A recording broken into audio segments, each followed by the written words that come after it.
तो स्वागत है आप लोगों का। वेलकम। तो कैसे हैं आप लोग? आशा करते हैं कि आप लोग अच्छे होंगे और अपना पढ़ाई जो है वो कर रहे होंगे। तो हम लोग जो है थोड़े दिन के बाद मिल रहे हैं। कुछ कारण था जिस कारण से हम लोग जो है थोड़े दिन के बाद मिल रहे हैं। थोड़े दिन क्या, 15-20 दिन हो गया मुझे वीडियो डाले हुए। कुछ कारण था जिस कारण से मैं वीडियो नहीं डाल पा रहा था, तो उसके लिए माफ़ी चाहूँगा। तो चलिए, अब जो हो गया उसको छोड़िए। और हम लोग अभी क्या पढ़ रहे थे? अभी जो हमारा टॉपिक चल रहा था वो था मॉडर्न हिस्ट्री। मॉडर्न हिस्ट्री चल रहा था। और मॉडर्न हिस्ट्री में मैंने आप लोगों को अभी क्या क्या पढ़ा था। तो सबसे पहले मॉडर्न हिस्ट्री में मैंने आप लोगों को बताया था, वो बताया था एडवेंट ऑफ यूरोपियंस।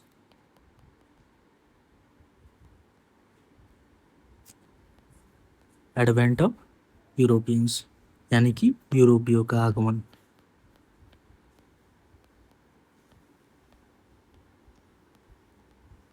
ये टॉपिक मैंने आप लोगों को जो है कवर करवा दिया था। उसके बाद मैंने आप लोगों को बताया था मुगलों का पतन।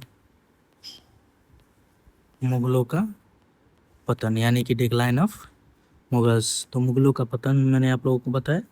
तो ये दोनों टॉपिक जो है, ये टॉपिक और ये टॉपिक हमारा दोनों कंप्लीट हो चुका है। और अभी जो हमारा एक टॉपिक चल रहा था जिसका नाम था क्षेत्रीय राज्य यानी कि रीजनल स्टेट।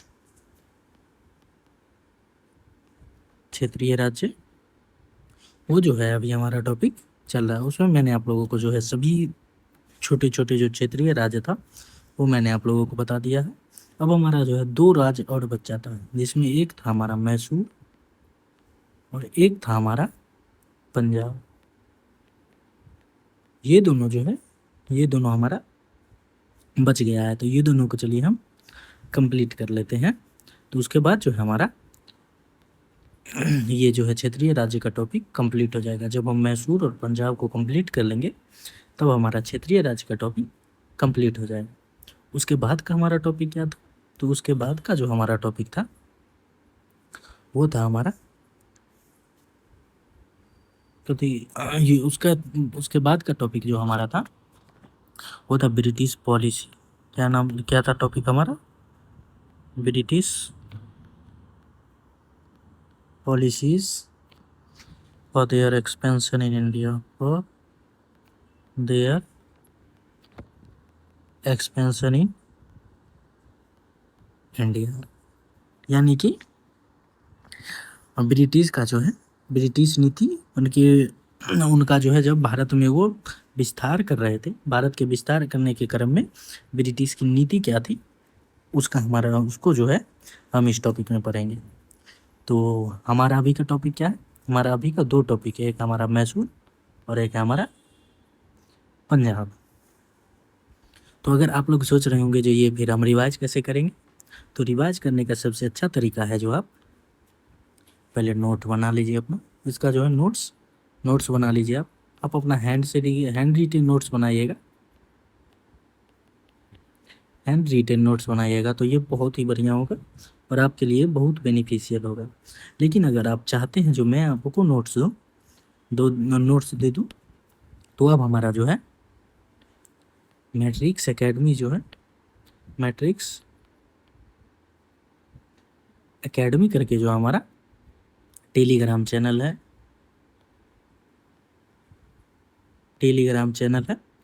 उस पर जो है आप जाके नोट्स डाउनलोड कर सकते हैं। मैंने अभी जो है आपको एक नोट्स डाल दिया है, इसका नाम है एडवेंट ऑफ यूरोपियंस। मैंने इसका नोट्स जो है अपलोड कर दिया है उस पर, आप जाके जो है वहाँ देख सकते हैं। तो मैं तो कहूँगा जो आप खुद का नोट्स खुद बनाइए। तो चलिए, आज का हमारा टॉपिक पहला क्या है? हमारा टॉपिक आज का हमारा पहला टॉपिक है, आज का हमारा जो टॉपिक है वो है हमारा मैसूर। पहला हमारा टॉपिक है वो है मैसूर। क्या है? मैसूर 1760 से लेके जो है 1700 99 तक, 1760 से लेकर 1799 तक। 60 क्यों? क्योंकि इस समय जो है हैदर अली जो है वो शासन शुरू करेंगे और 1799 में जो है टीपू की मृत्यु के पश्चात जो है ये जो है खत्म हो जाएगा। हैदर अली को मैसूर का जो है विलय ब्रिटिश साम्राज्य में कर लिया जाएगा। तो अगर बात किया जाए जो है मैसूर के बारे में, तो 1612 ईस्वी में जो है 1612 में जो है 1612 में जो है बड़ियार में जो है बड़ियार ने क्या किया था? मैसूर की स्थापना की थी। बड़ियार शासक ने क्या किया था? मैसूर की स्थापना की थी। और 1700 ये अभी बड़ियार वंश के बारे में जानना इतना आवश्यक नहीं है, बस इतना याद रखिए जो 1612 में बड़ियार वंश ने क्या किया था? मैसूर की स्थापना की थी। और 1740 में आते आते जो है 1740 में जो राजा बना 1740 में जो राजा बना उनका नाम था कृष्णराज। 1740 में वड़ियार वंश के शासक होंगे कृष्णराज। 1740 में क्या हो गए वो? कृष्णराज शासक बने। इसके दो मंत्री थे। इनके कौन थे? इनके मंत्री दो मंत्री थे। पहले मंत्री थे नंदराज और दूसरे मंत्री जो थे उनका नाम था देवराज। और नंदराज जो थे वो वित्त मंत्री थे। कौन थे नंदराज? नंदराज वित्त मंत्री थे। और इन्हीं के कृष्ण राज के ही जो है काल में एक सैनिक हुआ। कृष्ण राज के काल में ही एक सैनिक हुआ जिसका नाम था हैदर अली। क्या हुआ? क्या नाम था उनका? उनका नाम था हैदर अली। और हैदर अली जो है इनके कृष्णराज के शासनकाल में सैनिक था। लेकिन ये बहुत ही शक्तिशाली मंत्री था, यानी कि बहुत ही सक्षम मंत्री था। इनके अंदर ये योग्यता थी, योग्य सैनिक था ये हैदर अली। तो इसी कारण जो है 1755 तक आते आते ये क्या हो जाएगा? ये शक्तिशाली हो जाएगा। ये क्या हो जाएगा? 1755 तक आते आते ये शक्तिशाली हो जाएगा।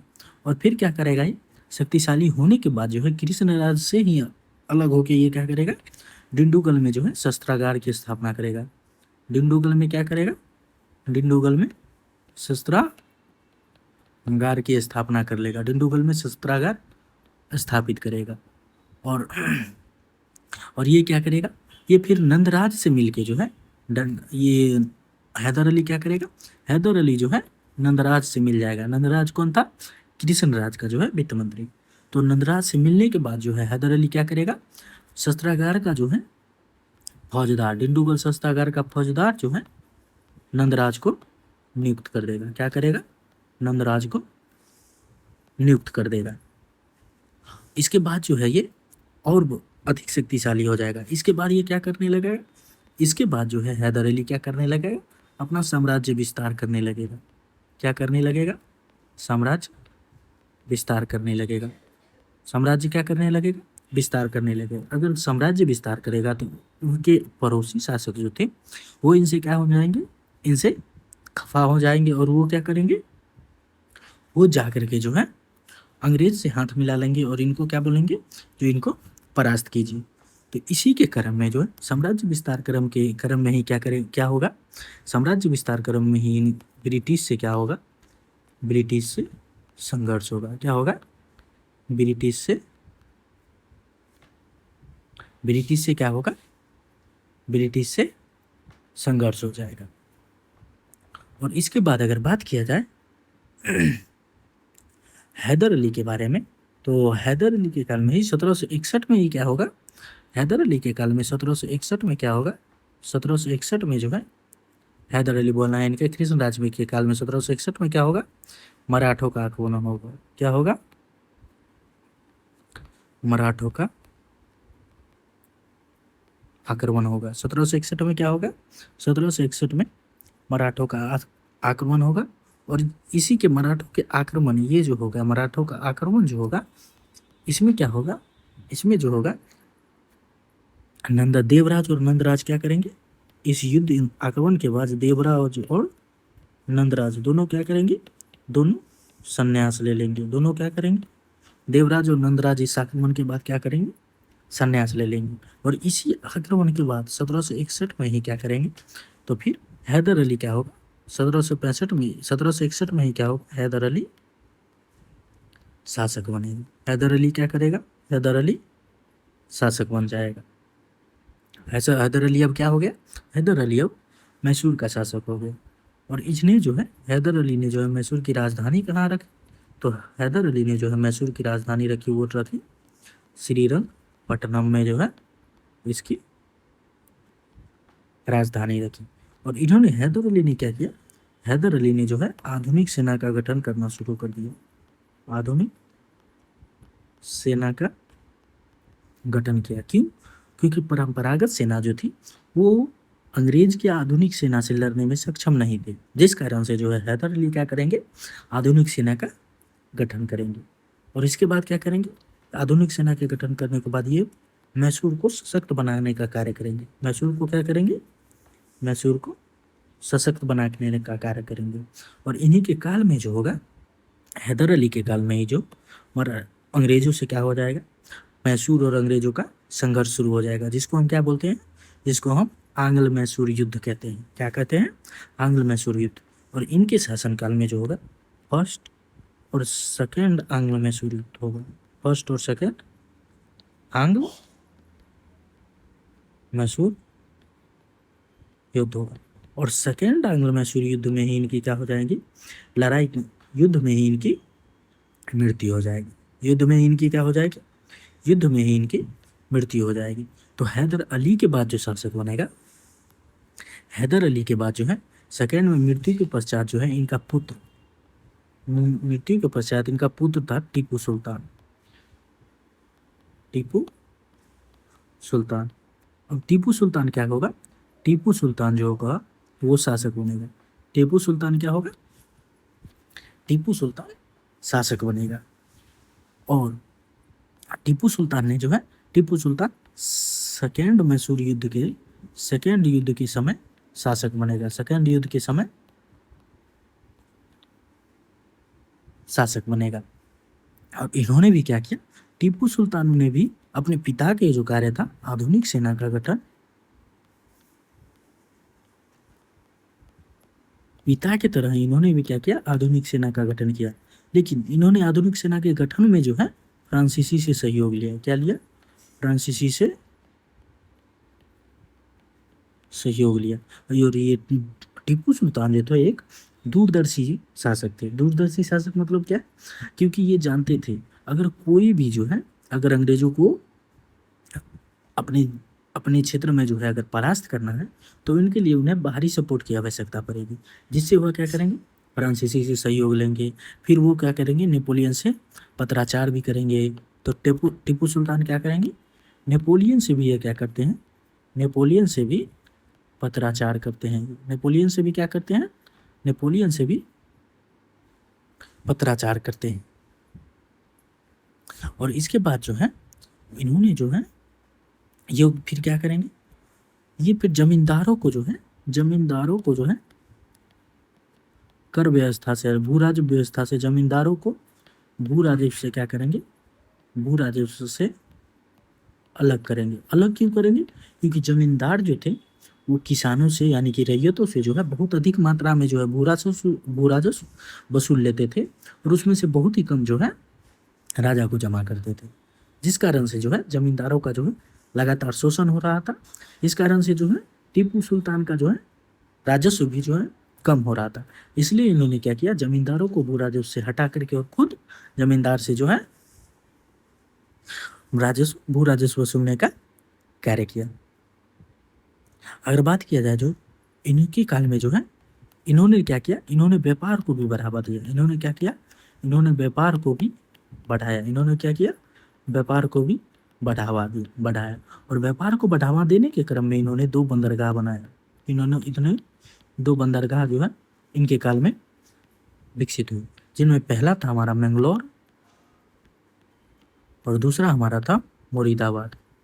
बेंगलोर और मुरीदाबाद क्या है, ये 2 बंदरगाह इनके काल में विकसित हुए। और टीपू सुल्तान जो है, टीपू सुल्तान कौन होंगे, टीपू सुल्तान जो है जैकोबिन दल का भी सदस्य बने थे। क्या बनेंगे जी? टीपू सुल्तान जैकोबिन दल का सदस्य बनेंगे। जैकोबिन दल जो था, जैकोबिन दल बहुत ही जो है वो वर्ल्ड हिस्ट्री में जैकोबिन दल के बारे में आप डिटेल से पढ़ेंगे। अब बस इतना याद रखिएगा, जैकोबिन दल का ये सदस्य बने थे। और इन्होंने क्या किया था, तो इन्होंने जो है नौसेना का भी इन्होंने क्या किया, नौसेना का भी इन्होंने विकास किया। नौसेना का विकास भी इन्होंने क्या किया, नौसेना का भी इन्होंने विकास किया। तो ये हो गए हमारे टीपू सुल्तान के बारे में। और इनके शासनकाल में जो है, इनके शासनकाल में जो है थर्ड और फोर्थ आंग्ल मैसूर युद्ध होंगे, फोर्थ आंग्ल मैसूर युद्ध होंगे। और 1799 में जो होगा चौथे आंग्ल मैसूर युद्ध में जो है इनकी मृत्यु हो जाएगी। इनकी क्या हो जाएगी, इनकी मृत्यु हो जाएगी। और इनकी मृत्यु के बाद जो है, इनकी मृत्यु के बाद जो है मैसूर पर क्या होगा, मैसूर पर अंग्रेज का नियंत्रण हो जाएगा, अंग्रेज का नियंत्रण हो जाएगा। और अंग्रेज ये दिखाने के लिए कि हम डायरेक्ट नियंत्रण नहीं कर रहे हैं, इसलिए एक छोटा सा राज्य क्या होगा, छोटा सा क्षेत्र जो होगा वो वडियार वंश के उत्तराधिकारी को दे दिया जाएगा। क्या? वडियार वंश के उत्तराधिकारी को दे दिया जाएगा। क्योंकि हैदर अली ने वडियार वंश को ही परास्त करके उन्होंने क्या किया था, अपना जो है साम्राज्य स्थापित किया था। तो ये हो गए हमारे मैसूर के दो प्रमुख प्रोमिनेंट शासक। पहले हो गए हैदर अली और दूसरा हो गया हमारे टीपू सुल्तान। और इसके बाद जो है, अगर आपसे एग्जाम में जो पूछा जाता है, इसके बाद आपके एग्जाम में जो होता है वो होता है आंग्ल मैसूर युद्ध के बारे में। क्या आता है हमारा? आंग्ल मैसूर युद्ध के बारे में। क्या आता है? आंग्ल मैसूर युद्ध के बारे में। तो 4 आंग्ल मैसूर युद्ध हुआ था। कितना युद्ध हुआ था? 4 आंग्ल मैसूर युद्ध था। फर्स्ट, सेकेंड, थर्ड और फोर्थ। फर्स्ट आंग्ल मैसूर युद्ध जो हुआ था वो हमारा हुआ था 1767 से लेके 1769 तक। 67 से लेके 69 तक जो है हमारा फर्स्ट आंग्ल मैसूर युद्ध हुआ था। और इसमें क्या होता है, इसमें जो है हैदर जीतते हैं। क्या होता है? हैदर जीता, यानी कि हैदर अली क्या होंगे, जीतेंगे।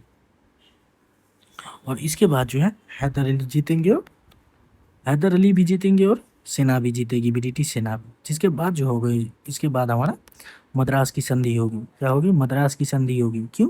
क्योंकि जो क्षेत्र जो है कंपनी जीती है और जो क्षेत्र हैदर अली जीते हैं वो एक दूसरे को उसका क्षेत्र वापस कर देगी। इसके लिए जो होगा मद्रास की संधि होगी।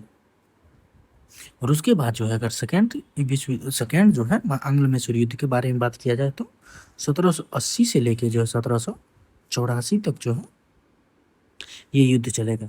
और इस युद्ध में जो है हैदर अली तो एक तो स्थान पे हैदर अली जीतते हैं, लेकिन अधिकांशतः स्थान पे जो है अंग्रेज जीतते हैं। हैदर अली जीत हारे भी और जीते भी, दोनों हुआ। हारे भी और जीते भी, लेकिन ज़्यादातर क्षेत्र वो हारे। और इसी के बाद जो है फिर से जो संधि हो गया जिसका नाम है मंगलौर संधि। फिर से एक संधि हो गया जिसका नाम था मंगलौर संधि। क्या हो गया? मंगलौर संधि। और इसी 1784 में ही क्या होगा, 1784 में ही इसी में जो होगा, इसी के युद्ध में, यानी कि 1784 में क्या हो जाएगा, 1784 में हैदर अली की मृत्यु हो जाएगी। 84 में हैदर अली की मृत्यु हो जाएगी 1784 में। और इसके बाद जो है, इसके बाद युद्ध जो होगा वो अब टीपू सुल्तान के साथ होगा। क्यों? क्योंकि हैदर अली की मृत्यु के पश्चात जो है शासक टीपू सुल्तान बना था। तो थर्ड हमारा आंग्ल मैसूर युद्ध जो होगा वो होगा हमारा 1790 से लेके 1792 तक। 1790 से लेके 1792 तक होगा। इसमें जो होगा टीपू जीतेंगे। इसमें क्या होगा, टीपू क्या करेगा, टीपू ये जीतेगा। और फिर जो होगा हमारा श्रीरंगपट्टनम की संधि होगी इनके साथ। श्रीरंगपट्टनम की संधि होगी अंग्रेज के साथ। फोर्थ आंग्ल मैसूर, यानी कि चतुर्थ और अंतिम आंग्ल मैसूर जो होगा वो होगा हमारा 1799 में। और इसमें जो होगा टीपू की क्या हो जाएगी, टीपू की मृत्यु हो जाएगी और मैसूर का क्या हो जाएगा, मैसूर का विलय हो जाएगा। तो इस प्रकार जो है हमारा अंग्रेज ने जो है मैसूर का क्या कर लिया, मैसूर का विलय कर लिया। तो ये हो गए हमारे मैसूर शासक के बारे में। क्या हो गया हमारे मैसूर शासक के बारे में और मैसूर राज्य के बारे में। तो इस प्रकार से जो है हमारा एक टॉपिक कंप्लीट हो गया, वो है हमारा मैसूर। दूसरा जो हमारा टॉपिक था, दूसरा हमारा टॉपिक है वो क्या है हमारा, दूसरा जो हमारा टॉपिक है वो है पंजाब। क्या नाम है, पंजाब। तो पंजाब जो है, पंजाब हम क्यों पढ़ रहे हैं, क्योंकि अगर कोई बाहरी आक्रमण होता था तो सबसे ज़्यादा प्रभावित क्षेत्र जो हमारा था वो था पंजाब। क्यों, क्योंकि उसी रास्ते से जो है कोई भी आक्रमण करता क्या होगा, कोई भी आक्रमण करता हमारा अंदर की ओर आएगा, बाहरी अंदर की ओर आएगा। तो अगर बात किया जाए जो पंजाब के बारे में, तो पंजाब में जो पहले क्या था, पंजाब में जो है मुख्यतः, पंजाब में जो है सिख धर्म प्रोमिनेंट है, यानी कि प्रमुख हमारा क्या है पंजाब में, पंजाब में जो है हमारा सिख धर्म है। और अगर बात की जाए सिख धर्म की स्थापना किसने की, सिख धर्म की स्थापना के बारे में बात किया जाए तो किसने इसकी स्थापना की, तो गुरु नानक देव जी, गुरु नानक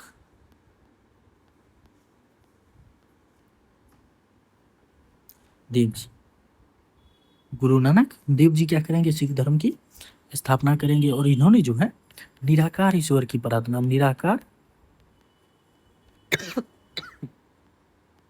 इन्होंने जो है ईश्वर को निराकार माना, यानी कि ईश्वर का कोई आकार नहीं है, ईश्वर निराकार है। तो इसने निराकार ईश्वर की प्रार्थना की। और इनके जो शिष्य थे, इनके शिष्य कोई एग्जाम में जो है पूछ लिया जाता है, जो गुरु नानक देव के प्रमुख शिष्यों में कौन थे, तो उनका प्रमुख शिष्य था मर्दाना। क्या नाम था, मर्दाना। उनका नाम क्या था, मर्दाना। सिख धर्म में जो है आज तक हमारे सिख धर्म में जो है 10 सिख गुरु हुए। कितने, सिख धर्म में 10 सिख गुरु हुए। कितने सिख गुरु हुए, 10 सिख गुरु। 10 सिख गुरु के बाद जो है, 10वें सिख गुरु के बाद जो है हमारे सिख गुरु का जो है परंपरा खत्म हो गई। और उसके बाद जो उनका एक पुस्तक आता है, जिनका नाम है, मैं नाम भी बोल रहा हूँ, उन्होंने उस पुस्तक को ही जो क्या किया, अपना गुरु मान लिया। तो 10 सिख गुरु में से पहले तो हमारे हो गए, पहले हो गए हमारे गुरु नानक देव जी। अगर दूसरे सिख गुरु के बारे में बात किया जाए तो दूसरे सिख गुरु थे हमारे, वो थे अंगद साहब। क्या नाम था, अंगद। दूसरे हमारे सिख गुरु थे, उनका नाम था अंगद।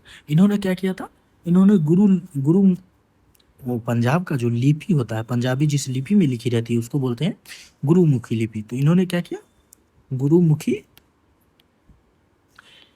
गुरुमुखी लिपि बनाया। और इन्होंने जो है लंगर व्यवस्था का भी इन्होंने शुरुआत किया। तो गुरुमुखी लिपि और लंगर व्यवस्था का शुरू किसने किया, तो अंगद जी, अंगद गुरु ने जो है गुरुमुखी लिपि और लंगर व्यवस्था का शुरुआत किया।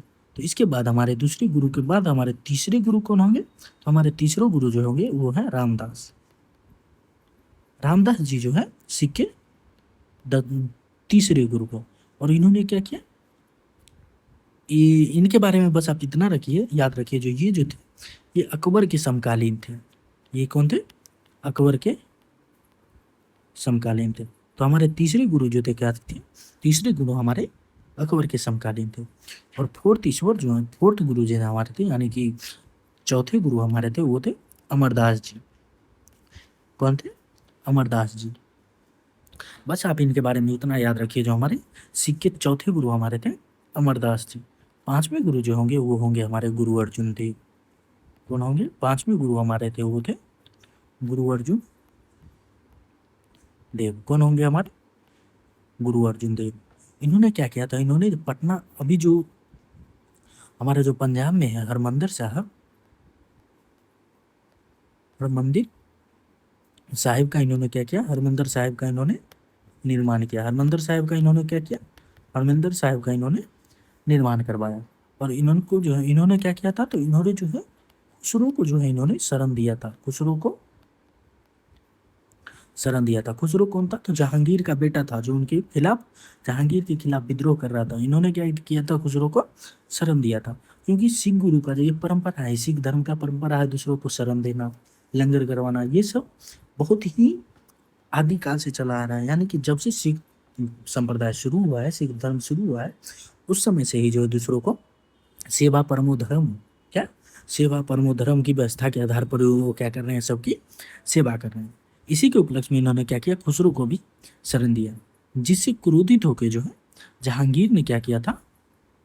जहांगीर ने जो है गुरु अर्जुन देव की हत्या करा दी। जहांगीर ने क्या किया था? गुरु अर्जुन देव की हत्या करवा दी थी। तो ये था हमारे पांचवें गुरु। छठे गुरु हमारे थे, वो थे हमारे हरगोविंद साहब, हरगोविंद जी। हमारे छठे गुरु थे हरगोविंद, हरगोविंद जी। इनका ये जो है, इनको सैनिक संत के रूप में जाना जाता है। हरगोविंद जी को जो है सैनिक संत के रूप में जाना जाता है। और अभी जो हमारे हरगोविंद जी के बाद जो हमारे सातवें गुरु होंगे, उनका नाम है हमारा हर राय। ये क्यों होंगे? इनका नाम था हर राय। सातवें गुरु हमारे थे हर राय। ये इनकी मृत्यु जो हो जाएगी चेचक से, क्या होगा? चेचक से इनकी मृत्यु हो जाती है। और आठवें गुरु जो हमारे होंगे, वो आठवें गुरु हमारे होंगे हरकिशन। हरिकिशन जो है हमारे आठवें गुरु थे। सिख के आठवें गुरु हमारे हरकिशन थे। और नौवें गुरु जो हमारे होंगे गुरु तेग बहादुर, तेग बहादुर, गुरु तेग बहादुर। इनका जो है हत्या क्या क्या था? इनका जो है था औरंगजेब ने करवा दिया था, औरंगजेब ने हत्या करवा दिया था। और इन्हीं के पुत्र तेग बहादुर जी के ही पुत्र को जो है औरंगजेब जो है जिंदा जो है उनके पुत्र को जो है दीवार में चुनवा देते हैं। और उसके बाद हमारे 10वें गुरु जो होंगे, यानी कि हमारे अंतिम और 10वें गुरु हमारे थे गुरु गोविंद सिंह जी। गुरु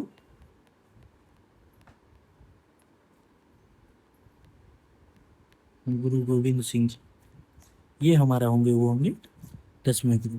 इनका जन्म जो है, गुरु गोविंद सिंह का जन्म जो है इनका पटना में हुआ था। कहाँ हुआ था इनका जन्म? पटना में हुआ था।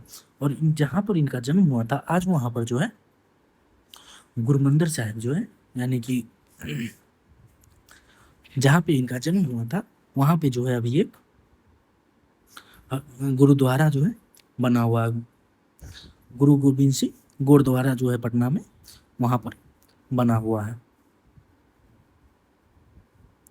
इसके बाद जो है इन्हीं के काल से जो है गुरु परंपरा क्या हुआ था? इन्हीं के काल से गुरु परंपरा समाप्त हो गया था। इनके काल से क्या हुआ था? इन्हीं के काल से जो है गुरु परंपरा क्या हो गया था?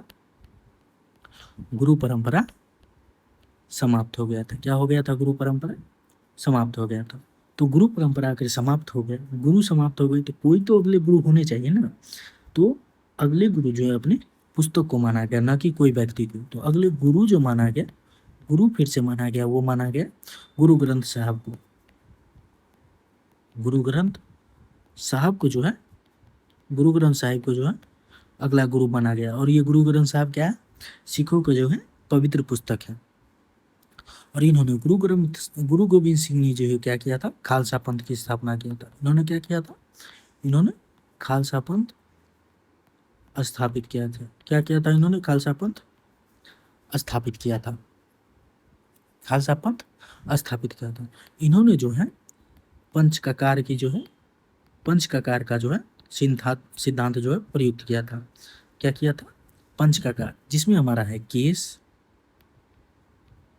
केस, करा, कंघा, कृपान और कच्छा। ये 5 क जो है, 5 क यानी कि जिसको पंचककार बोला जाता है, उनकी शुरुआत किसने की थी? तो गुरु गोविंद सिंह ने जो है इनकी शुरुआत की थी। तो ये हो गए हमारे 10 गुरु जो हो गए, ये हमारे हो गए। तो इसके बाद जो है, जब ये तो 10 गुरु हो गए, इसके बाद जो है जब हमारे गुरु ग्रंथ साहब के बाद जो है, अब इसके बाद पंजाब में राजा बनने लगे। पंजाब में राजा बनने, लेकिन जब हमारा नादिर शाह, अहमद शाह अब्दाली, ये सब का जो है आक्रमण हुआ, उस समय जो है पंजाब अस्थिरता के दौर से गुजर रहा था। पंजाब 17वीं शताब्दी के अंत में जो है अस्थिरता के दौर से जो है गुजर रहा था, जिस कारण से जो है पंजाब में उतना कोई, पंजाब में जो क्या हो रहा था, पंजाब में जो हो रहा था वो हो रहा था अस्थिरता का दौर हो रहा था। उसके बाद जो एक राजा बने जिनका नाम था राजा रणजीत सिंह। क्या नाम था? राजा रणजीत सिंह। इन्होंने क्या किया, इन्होंने जो है पंजाब को क्या किया था, इन्होंने 17वीं शताब्दी में जो है पंजाब हमारा अस्थिरता के काल से गुजर रहा था। जब राजा रणजीत सिंह बने तब इन्होंने जो है बहुत सारे क्षेत्र को समाहित करके और उस पर जो है एक सशक्त नियंत्रण स्थापित करके जो इन्होंने पंजाब की स्थापना की। तो उसके बाद पंजाब की स्थापना नहीं की, सॉरी, पंजाब को है सशक्त बनाया। तो इनका शासनकाल जो है 1780 से लेकर 1839 तक माना जाता है। कहाँ? 1839 तक माना जाता है।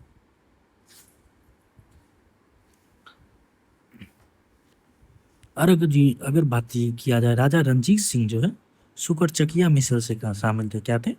सुकर चकिया मिसल के थे। कौन थे? राजा रणजीत सिंह कौन थे? सुकर चकिया मिसल से थे।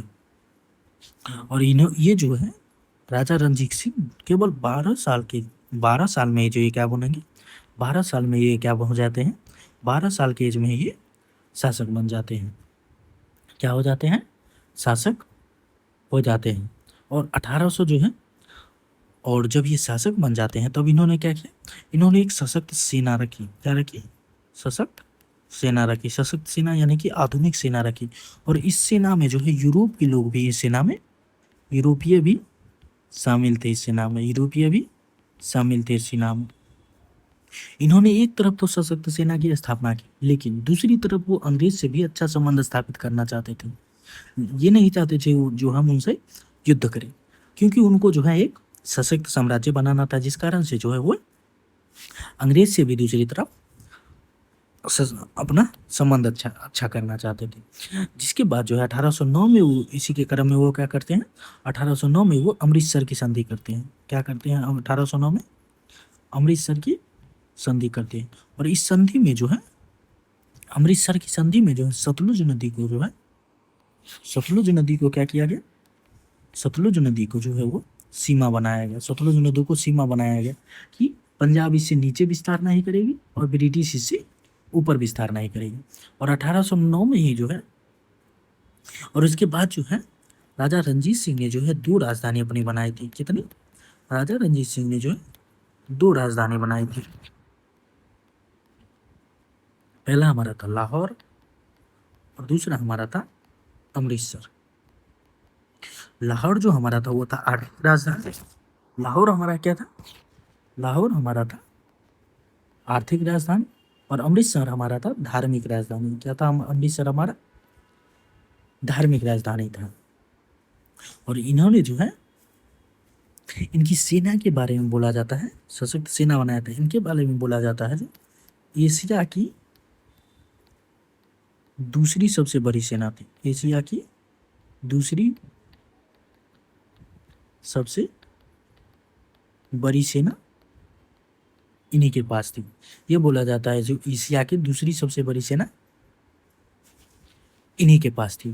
तो उसके बाद जो हो जाता है, अगर बात किया जाए जो, तो 1839 तक जो है आते आते 1839 में जो है राजा रणजीत सिंह की मृत्यु हो जाती है। क्या हो जाती है 1839 में? राजा रणजीत सिंह की मृत्यु हो जाती है। क्या होती है? राजा रणजीत सिंह की मृत्यु हो जाती है। उसके बाद जो है राजा रणजीत सिंह के बाद जो है बहुत सारे शासक क्या होंगे, बहुत सारे शासक जो है शासन करेंगे, लेकिन राजा रणजीत सिंह के जैसे जो पंजाब को सशक्त नहीं कर पाएंगे। इसके बाद राजा रणजीत सिंह के बाद जो है अंग्रेज जो है पंजाब को अपने साम्राज्य में जो है विलय करना चाहेगी, जिसको लेके जो है उनका युद्ध जो है पंजाब से भी शुरू हो जाएगा, जिसको हम बोलेंगे आंग्ल सिख युद्ध। क्या बोलेंगे? आंग्ल सिख युद्ध। क्या बोलेंगे? आंग्ल सिख युद्ध। तो 2 आंग्ल सिख युद्ध होते हैं। पहला आंग्ल सिख होता है 1845 से लेके 1846 तक, 1845 से लेके 1846 तक। ये क्यों होता है? तो ये जो होता है, ये होता है वो जब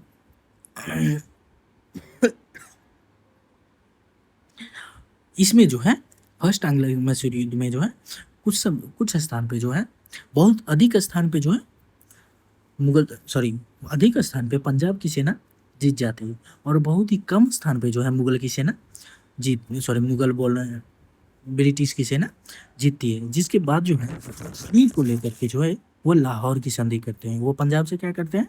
पंजाब से लाहौर की संधि करते हैं। पंजाब से लाहौर की संधि करते हैं। इसके बाद जो है उन्होंने जो है 1.5 करोड़ हरजाना जो है उन्होंने 1.5 करोड़ हरजाना जो है पंजाब के लोग जो है ब्रिटिश कंपनी को जो है चुकाती है। और सतलुज के दक्षिण भाग में जो है अंग्रेज को जो है सहयोग करने का वादा करते हैं। तो सतलुज के दक्षिण में जो है सहयोग करने का वो वादा करते हैं। तो यहाँ पर जो है हमारा फर्स्ट आंग्ल मैसूर युद्ध तो खत्म हो जाता है। लेकिन फिर हमारा कुछ दिनों के बाद जो है विद्रोह के कारण सेकेंड आंग्ल मैसूर युद्ध हो जाता है, जो था 1848 से 1849 में। चलो, और ये जो है मूलराज और छतर सिंह के विद्रोह से क्या होता है? मूलराज और छतर सिंह के विद्रोह को जो है कारण बना के जो है ब्रिटिश साम्राज्य क्या करते हैं, इन्हीं के मूलराज और छतर सिंह के विद्रोह को जो है कारण मान के जो है वो कारण मानते हैं, और वो क्या करते हैं? पंजाब का विलय कर लेते हैं। पंजाब का विलय जो है वो 1849 में कर लेते हैं। 1849 में वो पंजाब का विलय कर लेते हैं। ये होता है हमारे आंग्ल मैसूर युद्ध, और ये हो गए हमारे पंजाब और मैसूर के बारे में। ये हो गए हमारे पंजाब और मैसूर के बारे में। तो आशा करते हैं कि आप लोगों को जो है ये लेक्चर अच्छा लगा होगा। तो थैंक यू, धन्यवाद। मिलते हैं हम आपसे नेक्स्ट लेक्चर में। नेक्स्ट लेक्चर जो हमारा होगा वो होगा हमारा ब्रिटिश नीतियाँ के बारे में, यानी कि भारत में विस्तार के क्रम में जो है अंग्रेज कौन कौन सी ब्रिटिश नीति अपनाते हैं भारत को जो है अपने अंदर करने में, उसको जो है चर्चा करेंगे। तो तब तक के लिए धन्यवाद।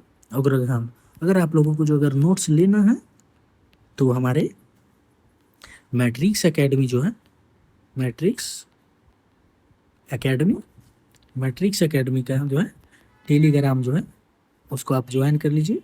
उसका लिंक जो होगा हमारे चैनल के बायो में है, लिंक हमारे